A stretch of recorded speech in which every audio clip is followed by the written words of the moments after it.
Hey my loves, welcome back to the channel. If you're new here, my name is Gladia. In today's video, I am making ginger shots. It's cold outside. Health is wealth. Make sure you are getting your vitamin C.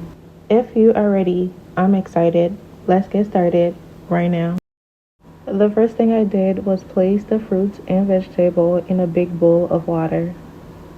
I sprinkle a little baking soda. Let it sit for 1 to 2 minutes. After 1 to 2 minutes, I rinse them off. You can chop them into pieces or leave them whole depending on your juicer.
These are cheap and so easy to make.